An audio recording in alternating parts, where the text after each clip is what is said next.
Bonjour les amis. J'aimerais évoquer et partager avec vous un sujet sur le besoin d'avoir raison. Le but étant de renoncer à ce besoin d'avoir raison qui nous amène à bien des tourments.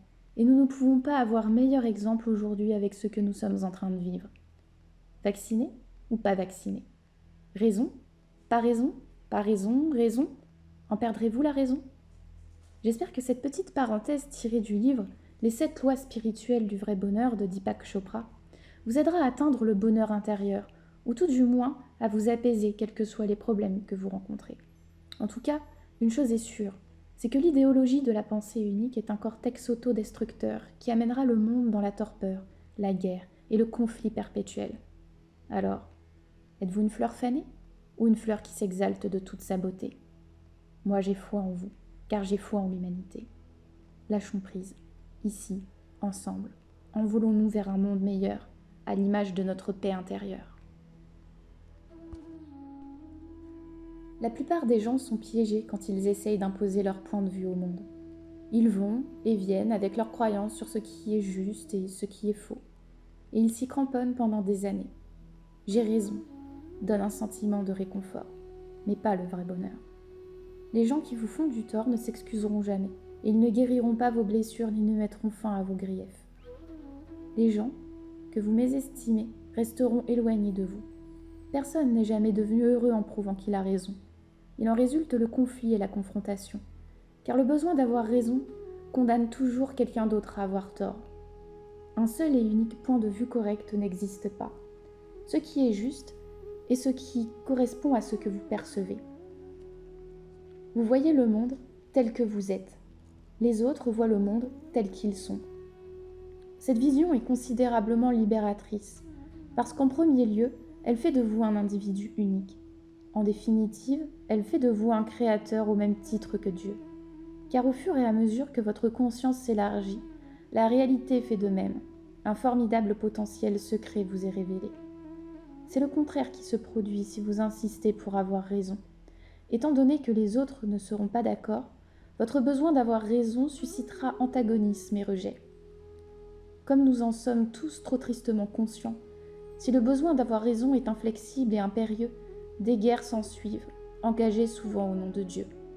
Si le monde est un miroir qui reflète celui que vous êtes, il est toujours le reflet d'un point de vue. L'objectivité est une illusion de l'ego, destinée à pousser l'ego à croire que ce qu'il voit est juste. Il est tragique de constater que les gens sacrifient le véritable objectif de la vie, qui est d'être plus joyeux et plus heureux, pour avoir la maigre satisfaction de juger les autres et de se sentir supérieur. Si vous voyez le monde avec un regard de juge et non pas avec des yeux pleins d'amour, c'est ce monde que vous habiterez. Des conflits surviennent parce qu'on ne comprend pas qu'il y ait autant de points de vue qu'il y a de gens. Notre point de vue qui est unique est un cadeau. Nous vivons dans un univers qui reflète qui nous sommes. Nous devrions le chérir et le célébrer. Au lieu de cela, nous nous empressons de défendre le minuscule lopin de ce monde que nous détenons. Considérez la manière dont les relations évoluent. Nous nous entendons bien avec une personne qui partage notre point de vue. Nous avons l'impression d'avoir établi une relation intime. Nous avons l'impression qu'elle nous approuve. Puis le charme est rompu. Il s'avère que cette personne a de nombreuses opinions et de nombreuses croyances que nous ne partageons pas du tout. C'est alors le début du conflit entre ce qui est juste et ce qui est faux, et le chemin du malheur s'ouvre devant nous. La relation intime que vous avez nouée avec cette personne rend encore plus pénible la découverte que vous êtes en désaccord sur certains points. Au plan subtil de l'affectivité, vous vous sentez abandonné. L'impression merveilleuse de fusionner avec quelqu'un que vous aimez est détruite. À ce moment-là, l'amour est compromis, car les deux personnes subissent le retour de l'ego qui leur dit « Moi j'ai raison. Ma façon de faire les choses est la seule valable. Si tu m'aimais vraiment, tu céderais. » En réalité, l'amour n'a pas été mis en échec. Il a simplement rencontré un obstacle, le besoin qu'on a d'avoir raison, de s'accrocher à son propre point de vue au lieu d'accepter ce que l'amour conseillerait. Cependant, pour l'ego, le renoncement est synonyme de défaite et de déshonneur. Si vous êtes attentif à ce fait, alors chaque fois que l'envie d'avoir raison se manifeste dans votre conscience, considérez les circonstances. Est-il possible que le point de vue de quelqu'un d'autre soit aussi valable que le vôtre ? Étant donné que l'égalité des points de vue est une réalité, il devient maintenant possible de renoncer au scénario perdre ou gagner. Demandez-vous, quel résultat est-ce que je souhaite vraiment obtenir de cette situation? Avoir raison ou être heureux? Pouvez-vous comprendre que les deux résultats n'ont rien de commun? Quand vous cédez à votre besoin d'avoir raison, vous tournez le dos à l'amour, à la communion et en fin de compte, à l'unité. Réaliser l'unité, c'est s'apercevoir qu'au niveau le plus profond, chacun partage la même conscience, qui est la source de tout amour et de toute joie. Plus vous accepterez cette réalité, moins vous aurez besoin de porter des jugements. Au fur et à mesure que vous approfondissez l'expérience qui consiste à ne plus éprouver le besoin d'avoir raison, votre esprit devient plus serein. Vous commencez à éprouver une empathie plus forte et votre champ de perception s'élargit. Il en résulte une sagesse qui inclut à la fois vous-même et la personne qui n'est pas d'accord avec vous. Comme vous vous détendez et êtes moins sur la défensive, vous n'êtes plus obsédé par les définitions, les étiquettes, les constats, les évaluations, les analyses et les jugements. Tous ces éléments font partie du système de défense de l'ego. Ils sont extrêmement efficaces pour allumer des disputes et des guerres. Ils ne le sont pas quand il s'agit de faire la paix.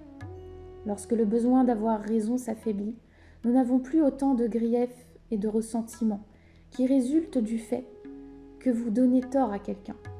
Il faut percevoir la notion de tort pour faire de quelqu'un une victime. Mais n'y a-t-il pas suffisamment de véritables victimes ici-bas? Des gens qui ont subi de terribles injustices et de mauvais traitements? Les injustices sont réelles et incontestables. Mais quand on parle ici de victime, il s'agit d'autre chose. D'une personne qui a été blessée sur le plan psychologique.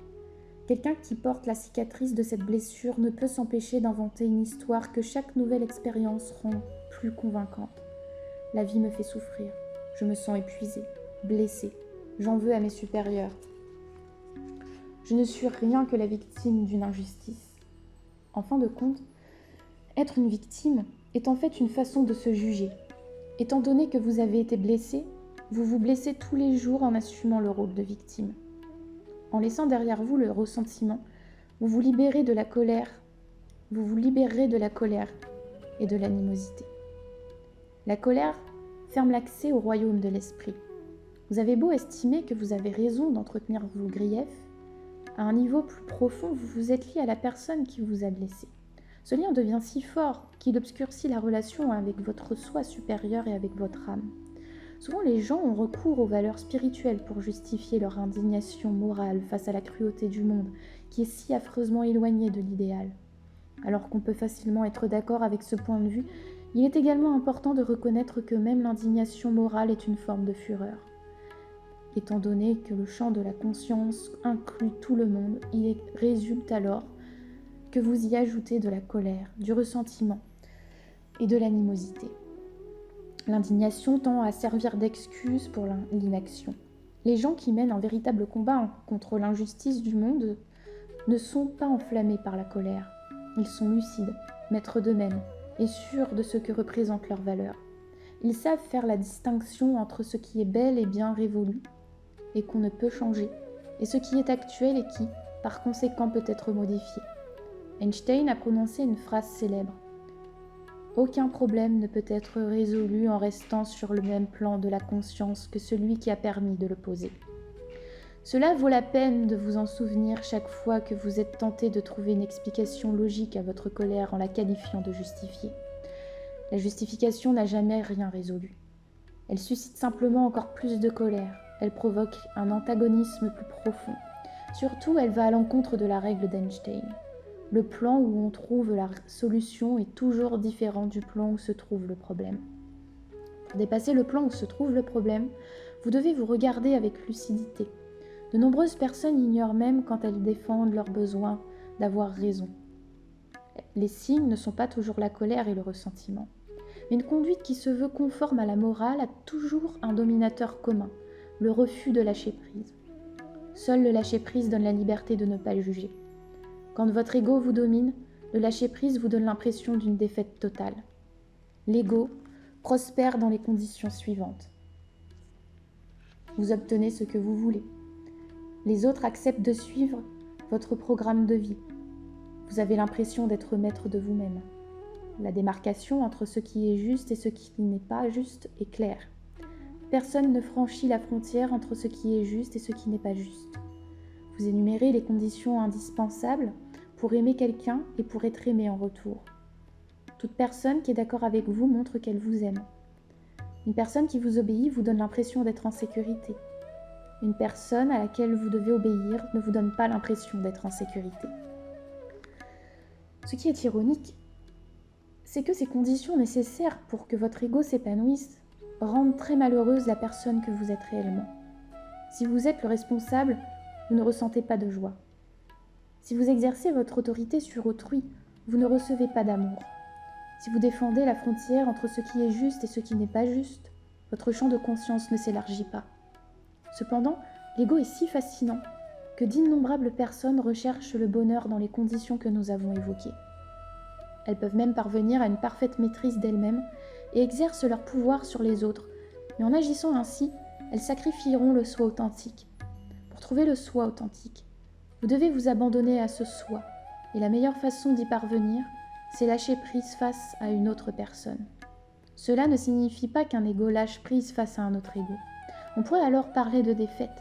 Au lieu de cela, vous partagez avec l'autre personne la vérité sur vous-même. Vous voulez l'amour sans limite.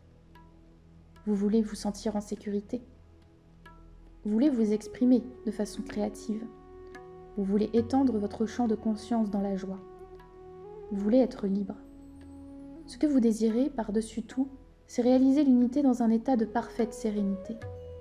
Quand vous pouvez partager ces désirs profonds avec autrui, que se passe-t-il ? La même chose que ce qui s'est toujours passé. Le monde reflètera votre degré de conscience. Dans ce cas, le reflet provient d'une autre personne, celle qui partage votre vérité. Quand vous dites à votre bien-aimé « Tu es tout pour moi », il faut prendre l'expression au pied de la lettre. Mais c'est seulement la première étape du lâcher-prise. Il n'est pas possible que deux personnes veuillent la même chose à chaque minute de la journée. Elles veulent toutes deux des choses différentes. Elles ont toutes deux des points de vue différents. Afin de lâcher prise, sans vous contenter d'être un simple idéal, il faut avoir le sens pratique. De nombreuses personnes veulent avoir une relation spirituelle, mais elles chutent en butant sur les nombreux obstacles qui se dressent dans la vie quotidienne. Par exemple, les problèmes d'argent, de carrière, de famille et d'ambition. Il ne sert à rien de supprimer ces problèmes, ni d'accepter des compromis incapables de satisfaire les deux parties.